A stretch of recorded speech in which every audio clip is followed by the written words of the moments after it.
খুব শীঘ্রই আমরা আশা করছি লক্ষ্মীপুর 4-এ আশাপতি নিজাম সাহেব উনি কাজ শুরু করবেন। আপনাদের সাথে উপস্থিত হবে রামগঞ্জ খুব একটা বেশি সমস্যা আছে বলে আমরা দেখি না, তবে সবাইকে ঐক্যবদ্ধ করে নিয়ে আসার ক্ষেত্রে আমাদের জেলা বিএনপির কিছুটা কাজ করতে হবে রামগঞ্জ নিয়ে। ইনশাল্লাহ আমরা দৃঢ়ভাবে আশাবাদ ব্যক্ত করছি, দল যাকেই মনোনয়ন দিবেন আমরা সবাইকে সমন্বয় করে অতীতের মতো, বিশেষ করে আপনি দেখেন 91 সালে 4টি আসনে বিএনপি নির্বাচিত হয়েছে, 96 সালে 4টি আসনে বিএনপি নির্বাচিত হয়েছে, 2001-এ 4টি আসনে বিএনপি নির্বাচিত হয়েছে,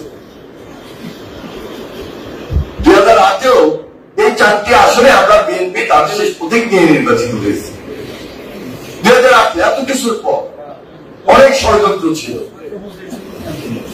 তবে এবারের প্রেক্ষাপটটা একটু ভিন্ন এবং ব্যতিক্রম ধর্মী, যার কারণে আমরা খুব বেশি গুরুত্ব দিয়ে গণসংযোগে নেমেছি এবং এই গণসংযোগে শুধু এখনই নামিলে নমিনেশন ঘোষণা হওয়ার পর থেকেই নামিলে 17 বছর আন্দোলনের সঙ্গে আমি যেভাবে ছিলাম, সর্বশেষ জুলাই আন্দোলনেও আমরা একই প্রক্রিয়া মাঠে থেকে কাজ করেছি এবং সাধারণ মানুষের সঙ্গে সম্পৃক্ত হয়ে কাজ করেছি। লাস্ট গত 1 বছরের উপর হবে আমরা মাঠ থেকে উঠে যাই। আশাপতি নিজাম সাহেব মাঠে আছেন, খায়ের মিয়া সাহেব মাঠে আছেন, আমি নিজেও মাঠে আছি আপনাদের সবাইকে নিয়ে। এবং রামগঞ্জ যারা নমিনেশন পাচ্ছেন এবং পাবেন তারাও কিন্তু মাঠে ছিল।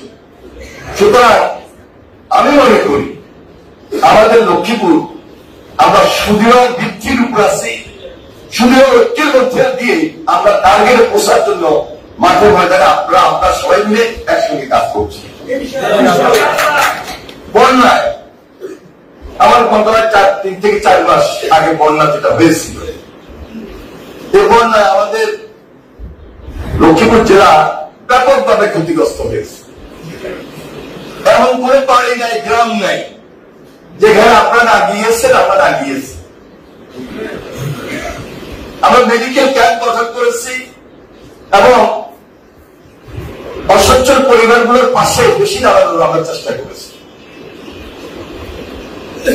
সারা বাংলাদেশ থেকে যারা সহযোগিতার হাত বাড়িয়ে দিয়েছেন এবং সরকারের পক্ষ থেকে উদাত্ত আহ্বান জানিয়ে আমরা বারবার আমাদের এলাকার মানুষের পাশে দাঁড়ানোর জন্য আমরা চেষ্টা করেছি।